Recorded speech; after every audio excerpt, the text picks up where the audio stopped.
big round of applause as we begin this conclave, the Real Estate Conclave, our inaugural edition, Building Bharat, Real Estate, Real Impact.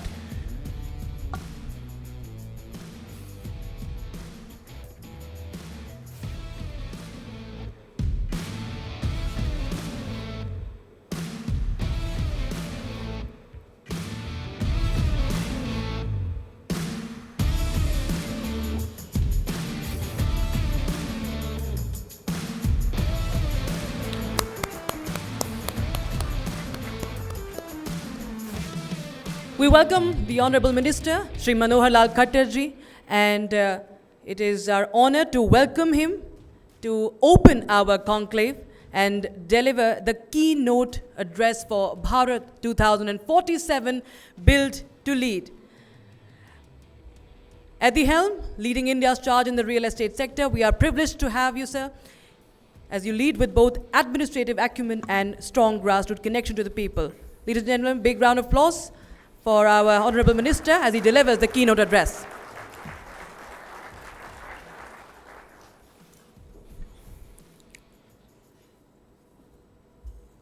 Republic media group द्वारा आज का ये कार्यक्रम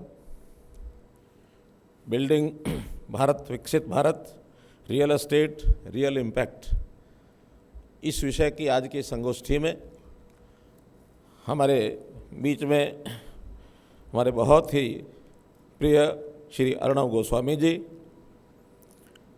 साथ बैठे इस group के हमारे सीईओ श्री हर्ष भंडारी जी, रिपब्लिक मीडिया ग्रुप के सभी हमारे अन्य अधिकारीगण, रियल एस्टेट के उद्योग जगत के यहाँ जो बैठे हुए हमारे सारे लीडर्स, उपस्थित सज्जनों, भाइयों बहनों, आज का ये विषय बहुत ही, जिसको कहना चाहिए, एक प्रासंगिक विषय इसको मैं कह सकता हूँ। देश के प्रधानमंत्री श्री नरेंद्र मोदी जी ने हमारे सामने एक टारगेट रखा है कि बाय 2047 हमको अपना देश, भारत को विकसित भारत इस श्रेणी में लेकर के आना है। आज दुनिया के लगभग 200 देशों में से इस श्रेणी में एक 35-36 देश अलग अलग पैरामीटर्स को लेकर कैसे मान्यता प्राप्त, जिनको विकसित देश कहा जा सकता है, लेकिन अभी हम उस श्रेणी में नहीं हैं। आने वाले 22 साल के बाद हम इस श्रेणी में आना चाहते हैं, तो उसके लिए क्या करना होगा?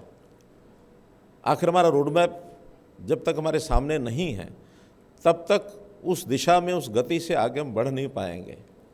तो इसलिए इस विकसित भारत के, यानी एक प्रकार से कल्पना करने के लिए, मैं सामान्य तौर पर ऐसा कहा करता हूं कि जब हम विदेश में घूमने जाते हैं, कौन सा देश विकसित होगा, कौन सा नहीं होगा, इसकी जो पहली दृष्टि में आंकलन करना हो, तो सबसे पहले वहाँ का हमको इंफ्रास्ट्रक्चर दिखता है, वहाँ की बिल्डिंग्स दिखती हैं।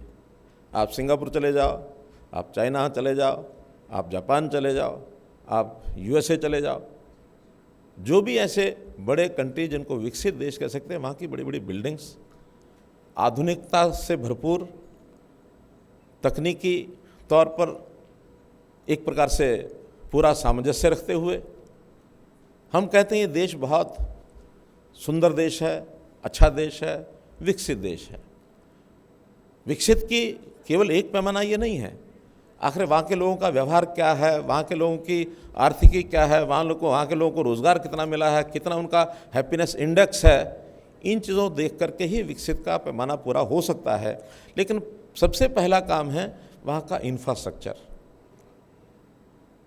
वहाँ का इंफ्रास्ट्रक्चर अच्छा है, इसका कारण कुछ लोग कह सकते हैं कि वहाँ की आर्थिकी मजबूत है, उनकी इकोनॉमिक्स मजबूत है, लेकिन वहीं इसके उल्टा भी है। कुछ लोग ये कहते हैं कि वहाँ की आर्थिकी इसलिए अच्छी है कि वहाँ का इंफ्रास्ट्रक्चर अच्छा है। अब इंफ्रास्ट्रक्चर और वहाँ का जो इकोनॉमिक्स है, इकोनॉमी है, उन दोनों में एक संबंध है। पहले क्या अच्छा होगा, बाद में क्या अच्छा होगा, ये विषय नहीं है। ये चीज़ें साइमल्टेनियसली चलती हैं। तो साइमल्टेनियसली चलाने के लिए हमको हर क्षेत्र में आगे बढ़ना है। तो उसमें जो रियल एस्टेट है, ये वास्तव में एक बहुत बड़ा ऐसा सेक्टर है जिसको अगर हमने ठीक से ध्यान किया तो निश्चित रूप से अपने देश को 2047 तक विकसित कर सकते हैं। इसमें इंफ्रास्ट्रक्चर में कई चीज़ें आती हैं, बिल्डिंग्स, रियल एस्टेट, बिल्डर्स, ये तो है ही है, लेकिन इंफ्रास्ट्रक्चर में अन्य विषय भी हैं, रोड्स हैं, ब्रिजेज़ हैं, रेलवेज़ है, मेट्रोज़ है, इंफ्रास्ट्रक्चर के बहुत से इश्यूज़ हैं। वो आज हम चर्चा नहीं करते। आज तो हम रियल एस्टेट में इन चीज़ों को कैसे आगे बढ़ाया जाए, इसकी ओर हम थोड़ा चर्चा करेंगे। आज हम देखते हैं बहुत देश में दूर ना भी जाएं तो अपने यहाँ नोएडा में देख लें, हम गुरुग्राम को देख लें, जो आसपास के शहरों में यहाँ हम ध्यान करते हैं, क्योंकि मैं स्वयं हरियाणा का मुख्यमंत्री रहने के नाते से मैं बता सकता हूँ कि हमने गुरुग्राम में पिछले 10 साल में कितनी पॉलिसीज़ बदली, कितने स्टेक होल्डर के साथ हमने मीटिंग की, और जो उन लोगों ने सुझाव दिया कि हम कैसे आगे बढ़ सकते हैं, उन पॉलिसीज़ में निरंतर हमने बदलाव किए। और मुझे आज संतुष्टि है कि गुरुग्राम आज उस नक्शे पर आ गया है एक आइकन सिटी के नाते से, कि वर्ल्ड वाइड जो 500 जिसको कहना चाहिए हमारी जो कंपनीज़ हैं, उनमें से जो बड़ी कंपनीज़ हैं उनमें से 300 कंपनीज़ के ऑफिस ये गुरुग्राम में है। इंटरनेशनल लेवल पर बहुत बड़ा नाम ये मिला है। ये ठीक है, उसका लाभ हमको इंटरनेशनल एयरपोर्ट होने का भी मिला है, ताकि लोग आसानी से वहाँ से उतरते हैं। और हम तो हमेशा कहते हैं कि Gurugram is more nearer than Delhi as far as airport is concerned. वो लाभ हमको नोएडा को भी अभी जेवर एयरपोर्ट जैसे चालू हो जाएगा, उसका निश्चित लाभ मिलेगा। ये फैसिलिटीज़ भी सब जगह काम करती हैं, लेकिन फैसिलिटीज़ के अलावा भी हमको इसका व्याप भी देखना पड़ेगा कि हमारा रियल एस्टेट का व्याप कितना है अपने इस देश को आगे बढ़ाने में। आज ऐसा कहा जा सकता है कि हम अपनी इकोनॉमी में 8 से 10% ये कंट्रीब्यूट करते हैं थ्रू दिस रियल एस्टेट। लेकिन आगे आने वाले समय में जितना डिमांड बढ़ रही है, जितना हमारी कल्पना है, जितनी योजनाएं बना रहे हैं, तो 2047 तक इसका कंट्रीब्यूशन हमारा 18% होने वाला है। जब एक ही सेक्टर में हम more than double, percentage wise double जाना, it is a very big achievement. तो इसलिए इस क्षेत्र का अपने आप में बहुत बड़ा एक रिकॉर्ड बनने वाला है। तो हम इसमें जो चीज़ें आगे लागू करने के लिए आगे बढ़ रहे हैं, उसके अंदर सबसे बड़ा विषय है कि हमारा निवेश कैसे होगा, क्योंकि बिना निवेश के बिना ये चीज़ें आगे नहीं बढ़ाई जा सकती। हमारा इन्वेस्टर, वो चाहे अपने देश का हो अथवा विदेश का हो, बड़ी संख्या में हमारे पास इन्वेस्टर्स आ रहे हैं, और इन्वेस्टमेंट की बहुत बड़ी आवश्यकता भी आज हमारी तब पूरी होगी कि जब हम इसमें आगे बढ़ेंगे। अभी इस वर्ष में 25-26 में आंकड़े के नाते बताता हूँ कि बजट के अंदर केवल इंफ्रास्ट्रक्चर को मजबूत करने के लिए 11 लाख करोड़ से ऊपर की राशि इस बार बजट में घोषित की गई है। तो 11 लाख करोड़ अपने आप में एक मायना रखता है। तो इसलिए इस बड़े काम को करने के लिए ये एक जिम्मेवारी सरकार अपनी निभा रही है, लेकिन सरकार के साथ साथ हमको प्राइवेट जो हमारा इन्वेस्टर है उसको भी इनवाइट करना पड़ेगा। वो तभी यहाँ आएगा जब उसको ईज़ ऑफ डूइंग बिजनेस ये मिलेगा यहाँ पर, क्योंकि बहुत सी समस्याएं आती हैं रियल एस्टेट में। रियल एस्टेट में आने के बाद आपकी पॉलिसी कैसी है, आपका टैक्स स्ट्रक्चर कैसा है, आपकी सिंगल विंडो सिस्टम पर क्लियरेंसेस मिलती हैं कि नहीं मिलती हैं, फॉरेस्ट क्लियरेंस मिलती है कि नहीं मिलती है, तो ये सारी चीज़ें काउंट करती हैं। उसको बिजली उपलब्ध होती कि नहीं होती है, लैंड उपलब्ध होती कि नहीं होती है, ये सारी स्टेट गवर्नमेंट्स की ओर से बहुत प्रयत्न किए जा रहे हैं। हम इस देश में हर एक स्टेट के अंदर इन चीज़ों का मूल्यांकन करते हैं और वहाँ की सरकारों से भी बात करते हैं कि इसको कैसे हम सुविधाजनक बनाएं। इसलिए भी बात करनी होती है क्योंकि ये सारा subject it's a state subject. ये गवर्नमेंट ऑफ इंडिया का सब्जेक्ट उतना उस मामले में इन क्लियरेंसेस का, इन सुविधाओं का नहीं है। इसलिए स्टेट को, जो स्टेट गवर्नमेंट्स हैं, वो कैसा किस प्रकार से फैसिलिटेट करती हैं, उतना ही हम इस फील्ड में आगे बढ़ सकते हैं। तो निश्चित रूप से वो सब इसके अंदर बहुत से सहयोग हमारा वो कर रहे हैं। इसके अंदर बहुत सी बेस्ट प्रैक्टिसेस, ये बेस्ट प्रैक्टिसेस भी न केवल अपने देश में, दुनिया के अन्य देशों में, क्योंकि हमने जब स्मार्ट सिटी मिशन ये अपना यहाँ चलाया, उससे पहले बहुत से देश अपने इस प्रोग्राम में आगे बढ़ चुके थे। आज भी बहुत से देशों के साथ हमने MOUs किए हैं कि बेस्ट प्रैक्टिसेस, टेक्नोलॉजी या कॉस्ट इफेक्टिव किस प्रकार से प्रोग्राम बने, उसके लिए दूसरे देशों की सहायता, और जहाँ जो देश हमारे से सहायता लेना चाहते हैं हम उनकी भी कर रहे हैं। अभी इसी लास्ट जनवरी 25 में स्पेन के साथ हमारा एक MOU हुआ, उसके अंदर 5 साल तक जिस भी प्रकार की सहायता सस्टेनेबल अर्बन डेवलपमेंट में हम उनकी कर सकते हैं, हम करेंगे। जिस प्रकार की सहायता उनसे ले सकते हैं, एक म्यूचुअल एक कोऑपरेशन के साथ हम ऐसे देशों के साथ काम कर रहे हैं, ताकि हमारे शहर जो अच्छे अच्छे बने, आगे बढ़ें, हम एक अच्छा शो पीस कर सकें अपने देश को। इसलिए भी आवश्यकता है शहरी विकास की इस प्रकार से, क्योंकि देश की आबादी हमको पता निरंतर बढ़ रही है, और उस आबादी में बढ़ने के साथ साथ गांव से बहुत बड़ा माइग्रेशन शहरों की तरफ हो रहा है। कुछ जो छोटे स्थान हैं वो बड़े होकर के शहरों का रूप ले रहे हैं। आज हमारी टोटल अर्बन पॉपुलेशन है, इट इज़ अराउंड 35%, लेकिन 2047 में ये परसेंटेज 50% को क्रॉस करने वाली है। 50% क्रॉस करेगी तो मानो आधी से ज़्यादा आबादी शहरों में आ जाएगी। अब वो शहरों में आबादी जब आएगी तो उनको हर प्रकार की सुविधा चाहिए, हाउसिंग चाहिए, अमीर लोग हैं, मध्यम लोग हैं, गरीब लोग हैं, उनके लिए चाहिए। तो ऐसे सबके लिए योजना बनाने में हम आगे बढ़ रहे हैं। जैसा अभी हमने देखा है, सुना है अपने प्रेजेंटेशन में भी, प्रधानमंत्री जी ने PM आवास योजना बहुत बड़ा प्रोग्राम चलाया।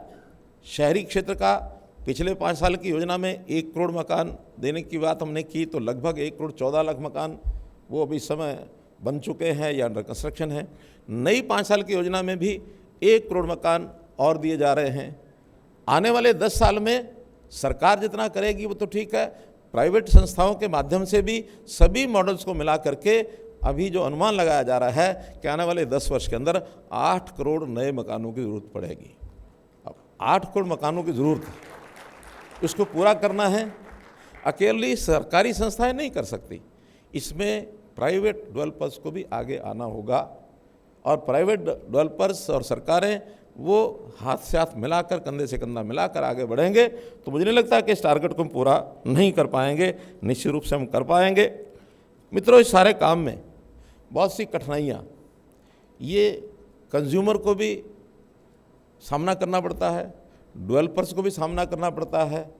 सरकारें उसमें लगातार काम कर रही हैं। जैसे कुछ प्रोजेक्ट्स हमने पीछे देखा है कि उसमें डिलेज बहुत होती हैं, और डिले के कारण से जो कंज्यूमर सपना पाल के बैठा है, जिसने पैसा कुछ लगा दिया है, उसको जल्दी मकान मिलना है, 2 साल का टारगेट अगर था, 5-5 साल से उसको मकान नहीं मिला। कई प्रोजेक्ट्स तो 10-10 साल से भी लटक रहे हैं, मकान नहीं मिला है। कुछ प्रोजेक्ट्स अनवायबल हो गए, डिले के कारण से कई इफेक्ट होते हैं, अनवायबल हो गए तो वो इन्वेस्टमेंट पूरा नहीं कर पाए।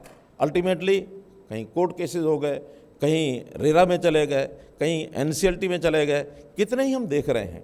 ऐसी सब चीज़ों पर भी यानी हर स्टेट्स को हमने कहा कि इसके ऊपर नज़र रखें, और नज़र रखने के बाद अगर कोई वन टाइम सेटलमेंट स्कीम भी किसी के साथ बनानी है, ताकि उस डेवलपर को हम सहायता करें, सहयोग करें, वो अपने इस प्रोजेक्ट को अलग से खड़ा कर सके। केंद्र सरकार ने इसमें अलग से बजट भी प्रावधान किया है कि हम ऐसे जो डिस्ट्रेस्ड जो प्रोजेक्ट्स हैं इनको कैसे आगे बढ़ाएं, कैसे, क्योंकि मजबूरियाँ होती हैं। कई बार किसी का किसी प्रकार से कोई बाधा आ गई। पीछे तो कोविड की एक बहुत बड़ी बाधा आई थी, नेशन वाइड था, वर्ल्ड वाइड था, उसके कारण से प्रोजेक्ट बड़े डिले हुए। उसके अंदर बहुत संस्थाओं को ये भी कहा गया कि आप इस पीरियड का इंटरेस्ट है वो माफ़ कर दें। बहुत सी सुविधाओं की बात हमने की, तो ऐसे डिलेज को कैसे दूर किया जाए। इसी प्रकार एक बहुत ऐसा विषय है जिसको कहते हैं तो अंदर खाते सब कहते हैं विषय ठीक है, बाहर कोई बोलेगा नहीं। वो क्या है? Cash dealing in these projects. अब सरकार तो चाहती है कैश डीलिंग नहीं करना, सब ट्रांसपेरेंट होना चाहिए। ट्रांसपेरेंसी से जितना आपको चीज़ लेनी है उतना पैसा आप ट्रांजैक्शन उसका ठीक से करें, लेकिन अंडर द हैंड जिसको करना चाहिए, जो सारा कैश ट्रांजैक्शन होता है, ये अपने आप की बड़ी समस्या है।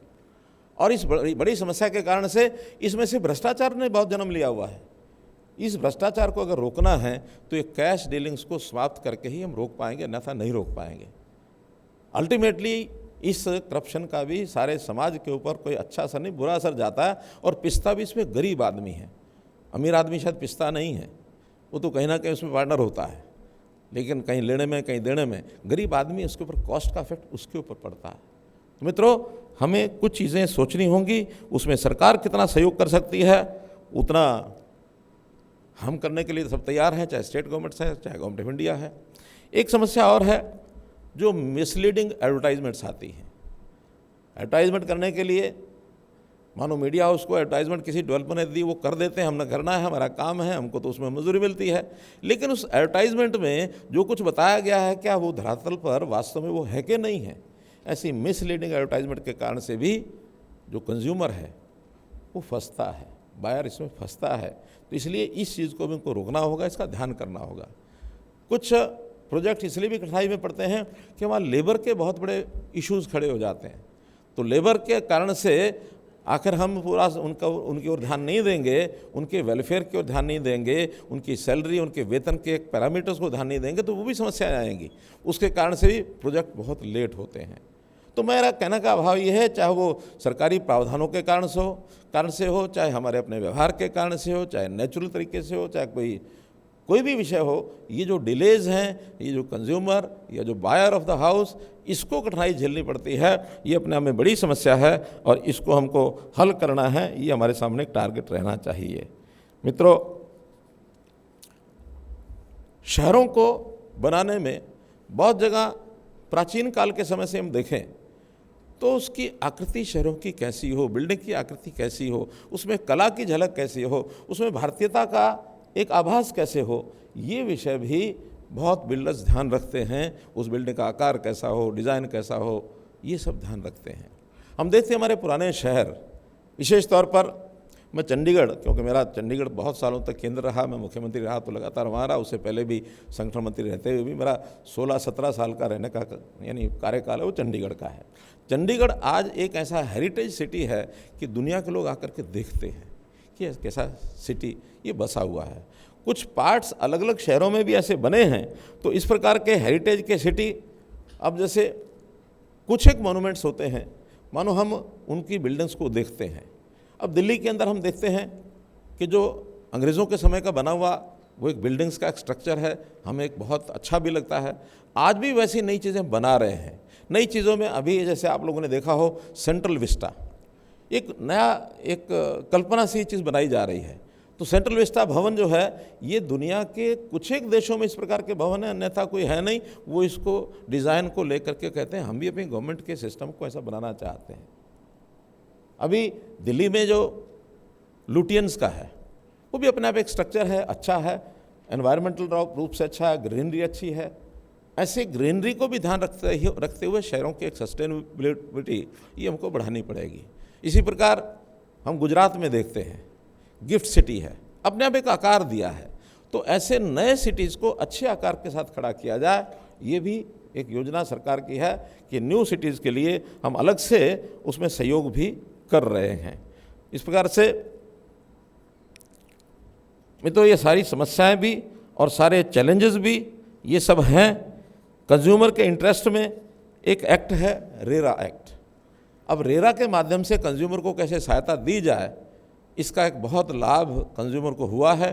फिर भी कुछ कठिनाइयां हैं, उसको हम आने वाले समय में उसको निश्चित रूप से दूर करेंगे। ऐसे ही इतना ही मेरा आपसे कहना है कि हम जो जो नई योजनाएं लाने का विचार है वो तो हम कर ही रहे हैं, लेकिन इसमें स्टेक होल्डर्स के सुझाव ये भी बहुत मायने रखते हैं। स्टेक होल्डर ने कोई अच्छी बात बताई है, हम उसको रोकते नहीं है, कभी भी पीछे नहीं हटते हैं। ज़रूरी नहीं है कि दिल्ली में बैठा हुआ व्यक्ति या डिपार्टमेंट के अंदर मंत्रालय के अंदर बैठ कर के व्यक्ति अच्छा सोच सकता है, ऐसा नहीं है। कोई व्यक्ति नीचे से नीचे भी, सामान्य व्यक्ति भी जो इंडस्ट्री से जुड़ा हुआ है या जो उसका कंज्यूमर है, उन सबको भी बहुत से नए आइडियाज़ आते रहते हैं। जैसे आजकल ट्रैफिक का विषय है, ट्रैफिक में नई नई चीज़ें अब खड़ी हो रही हैं। मेट्रो देखा जाए तो इस ट्रैफिक का ही परिणाम है। आबादी बढ़ गई, मेट्रो शुरू की गई। शुरू तो ये 2000 के पहले दशक में की गई थी, अटल जी के समय में। दिल्ली के अंदर अगर इस सारे एरिया का नेटवर्क देखें, आज पूरे DMRC का जो नेटवर्क बना है वो 1000 किलोमीटर से ज़्यादा बन चुका है, और पूरे देश भर का। तो ऐसे देश भर का नेटवर्क 1000 किलोमीटर से ज़्यादा बना है। आपको सुन करके अच्छा भी लगेगा कि वर्ल्ड वाइड मेट्रो के जितने नेटवर्क हैं उसमें सबसे पहला नेटवर्क तो है चाइना का, दूसरा USA का, and we are the third one in that network. 1000 kilometre तो हमारा नेटवर्क है, और अभी जो आगे अंडर कंस्ट्रक्शन है या अंडर कंसीडरेशन है, सब मिला करके 1550 किलोमीटर की रचना और आगे बनाई जा रही है, जो आगे आने वाले 5-7 साल में पूरी होगी। और निश्चित रूप से हम उसमें यूएसए से आगे बढ़ने वाले हैं, ऐसा मेरा अपना एक सोच है, मेरा एक विचार है, हम यूएसए से आगे बढ़ेंगे। चाइना का हमारा अंतर बहुत ज़्यादा है। अब ऐसे ही मेट्रो तो हमने बनाई, उसके बाद भी ट्रैफिक हमारा गाड़ियों का, कारों का कम नहीं हुआ।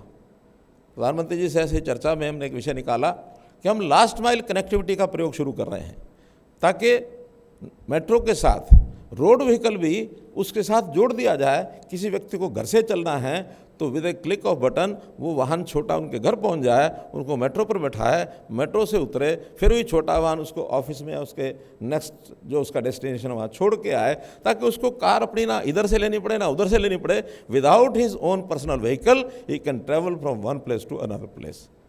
और उसमें नेटवर्किंग बनेगी तो उसके अंदर बहुत सुविधा लोगों को हो जाएगी।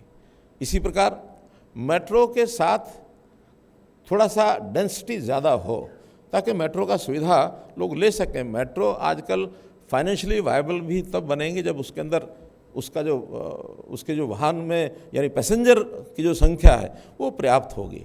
इसके लिए टीओडी पॉलिसी हमारी बनी ज़रूर है, लेकिन इसका उपयोग अभी बहुत से प्रदेशों ने नहीं किया है।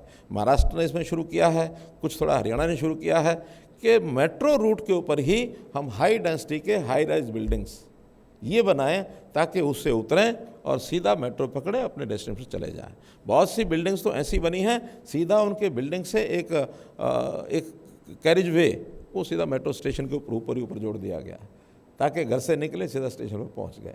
तो इस प्रकार से नई टेक्नोलॉजी, नए ऐसे सिस्टम्स अगर हम अडॉप्ट करेंगे तो हमारी आबादी कितनी ही बढ़ जाए, हम उसको शहरों के अंदर एक विकसित शहर के नाते से उसको एक प्रकार से उसको एडजस्ट कर पाएंगे। और सबको जो सुविधा का एक प्राप्त करने का हर आदमी का एक ड्रीम होता है, एक सपना होता है।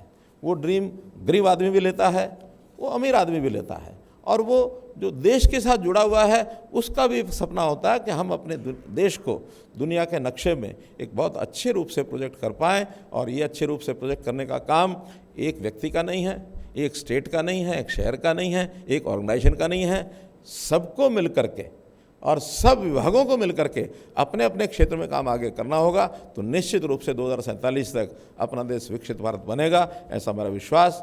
आपने मेरी बात सुनी, आपका बहुत बहुत धन्यवाद।